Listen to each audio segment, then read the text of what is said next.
gereja yang menerapkan demokrasi. Wah, ini sangat memprihatinkan ya. Kita pernah belajar bahwa awal mula gereja di zaman ini umumnya itu gabungan dari beberapa orang yang merasa dirinya adalah bersaudara ya, dari sahabat bersaudara jadi family, sehingga ada ya hukum kekerabatan yang mereka praktekkan ya. Kemudian dari beberapa orang membuat semacam persekutuan doa atau kelompok sel, kemudian berkembang akhirnya beribadah di hari Minggu dan mendaftarkan diri sebagai gereja. Kemudian gereja ini berkembang, puji Tuhan, dari semangat kekeluargaan, ada hukum kekerabatan yang dipraktekkan, maka timbullah suatu cara-cara untuk menerapkan berorganisasi dengan cara-cara yang biasa dikenal.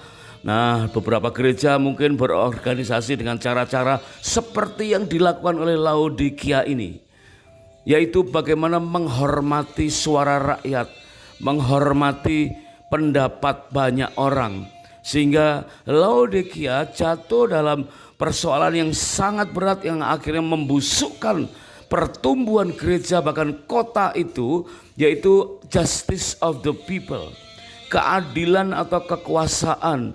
Gereja yang menerapkan prinsip-prinsip demokrasi, bukan lagi teokrasi. Memang meskipun kita menamakan diri kita atau wadah kita memakai prinsip teokrasi, tetapi kadang-kadang jika kurang bijak juga akan mengikis hukum kekerabatan. Apalagi ada beberapa pengambil keputusan yang ada sikap insecure atau membanding-bandingkan diri dengan penghasilan, pendapatan atau pencapaian dengan orang lain atau gereja yang lain, sehingga terjadilah insecure dan akibatnya bisa menerapkan beberapa hal yang tidak sesuai lagi dengan prinsip-prinsip teokrasi.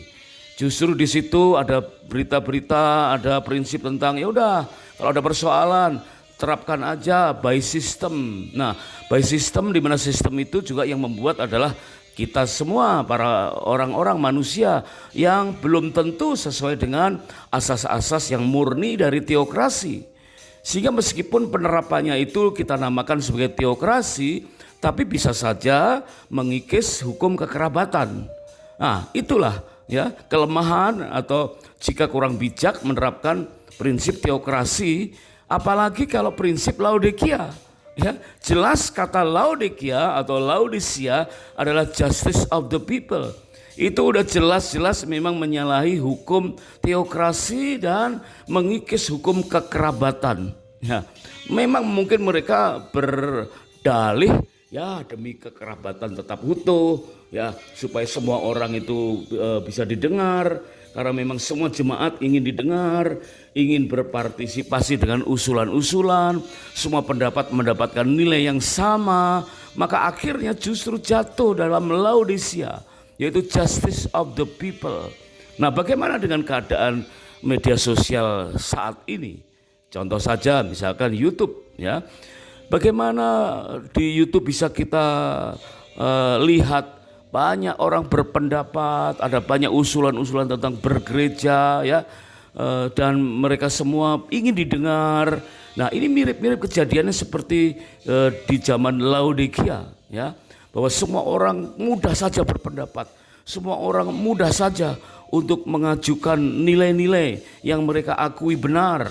Ya, mereka ingin didengar, sehingga di YouTube berseliweran banyak hal, usulan tentang ibadah, pendapat tentang ibadah, penilaian tentang denominasi ini, denominasi itu. Akhirnya ada banyak pertentangan antar denominasi yang sebetulnya itu hanya perlu dibahas secara sebatas saja, tidak perlu sampai ke ranah umum. Itulah yang terjadi saat ini.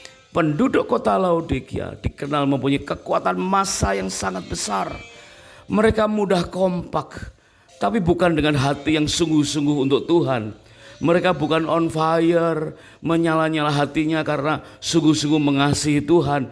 Bukan, tetapi karena terdorong oleh karena adanya demokrasi. Ya, banyak orang berpikir, ya saatnya. Ya, karena gereja ini menerima usulan, mendengar pendapat semua orang, maka menggebu-gebulah mereka. Tetapi justru itu memadamkan atau mendinginkan cinta akan Tuhan. Mereka mudah untuk dimotivasi, untuk menabur, ditantang untuk melakukan proyek-proyek apapun juga. Mereka mudah untuk bersepakat memberi bantuan, tetapi memberi belum tentu karena mengasihi. Ya, kita tahu prinsip ini, bahwa kalau orang mengasihi pasti inginnya memberi, ya. Bahkan Tuhan Yesus dikatakan karena mengasihi jemaat, dia rela memberikan nyawanya, ya, memberikan dirinya, mengorbankan nyawanya. Itu karena begitu besar kasih Allah akan dunia ini, maka ia rela mengorbankan nyawanya. Tetapi ada prinsip kemudian mengatakan orang memberi belum tentu karena mengasihi. Bisa saja karena terdorong, ya enggak enak dengan yang lain. Karena toh ini kan kesepakatan semua atas usulan-usulan kita sendiri. Semua orang layak untuk didengar dan akhirnya sepakat. Dan kita berangkat dari kesepakatan itu yang padahal belum tentu sesuai dengan teokrasi. Bapak, ibu, suami, istri yang sedang mengadakan honeymoon yang kedua, keadaan Laodikia atau kota Laodisia ini sangat-sangat memprihatinkan di tengah-tengah pertumbuhan gereja yang begitu pesat. Ya, gereja berkembang, jemaatnya berkembang, berhasil dengan berbagai macam usaha. Bahkan di sini dikatakan beberapa dari mereka, ya, Tuhan mendengar melalui apa yang dinubuatkan oleh Rasul Yohanes. Karena engkau berkata, aku kaya dan aku telah memperkayakan diriku dan aku tidak kekurangan apa-apa. Wow, ini ya Wahyu 3 ayat 17 ini, ya, itu merupakan isi hati dari orang-orang yang di Laodisia. Berkata, aku kaya dan aku telah memperkayakan diriku dan aku tidak kekurangan apa-apa. Mungkin saja mereka benar dalam hal materi, ya. Tetapi Tuhan berkata, karena engkau tidak tahu bahwa engkau melarat dan malang, miskin, buta dan telanjang. 3 MBT itu di mata Tuhan, ya. Di mata manusia mereka kaya, telah memperkayakan diri dan tidak kekurangan apa-apa. Itu di mata manusia. Tetapi di mata Tuhan mereka 3 MBT, yaitu apa? Melarat dan malang dan miskin, buta dan telanjang. Coba perhatikan 3 MBT ini. Melarat nggak beda dengan miskin, ya, cuma dimensinya beda, ya. Malang, wah, kelihatannya sukses dalam bidang usaha, banyak hartanya, tapi malang, mungkin terjerumus oleh ikatan-ikatan mamon, lebih cinta akan uang. Kemudian mereka dikatakan buta dan telanjang. Meskipun mereka tidak buta secara jasmani, mereka memakai pakaian-pakaian yang mahal, tapi Tuhan menilai mereka telanjang. Jadi sangat-sangat memprihatinkan keadaan orang-orang yang ada di kota Philadelphia ini, di Laodikia ini. Gereja besar, gereja di Laodikia, gereja yang dikatakan justice of the people, gereja yang mengandalkan demokrasi, ya, pendapat semua orang didengarkan dan diakomodir. Sumber daya di berbagai bidang tersedia dengan berlimpah. Ini kota yang sangat berkembang, gereja-gereja besar.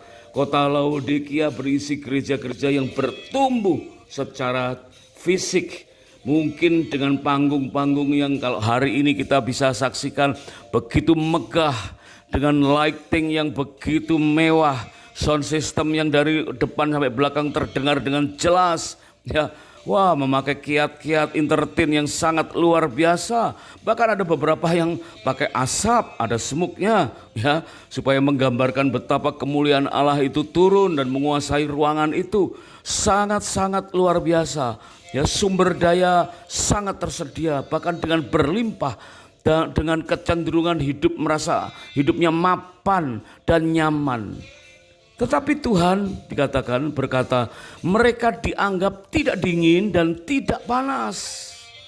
Coba Bapak, Ibu, suami, istri hari ini kita renungkan, ya. Saat kita mengadakan honeymoon yang kedua, bulan madu kedua, renungkan keadaan kita, ibadah kita, kerohanian kita hari-hari ini. Antara pilihan antara online, onsite, antara cukup beribadah atau melayani, ya.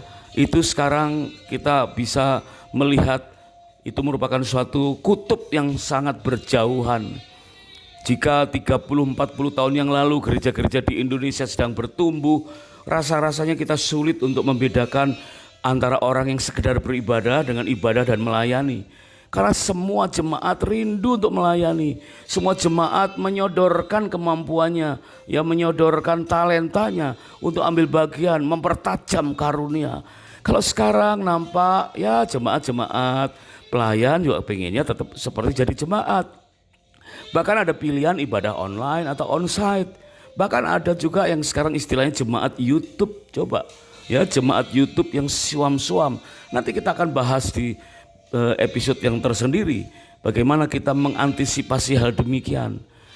Nah, sebab itu Tuhan berkata alangkah baiknya jika mereka itu dingin atau panas, karena mereka suam-suam kuku dan tidak dingin dan atau panas, maka Tuhan akan memuntahkan mereka dari mulut Tuhan. Tuhan nek melihat keadaan gereja Laodikia atau keadaan kita semacam ini.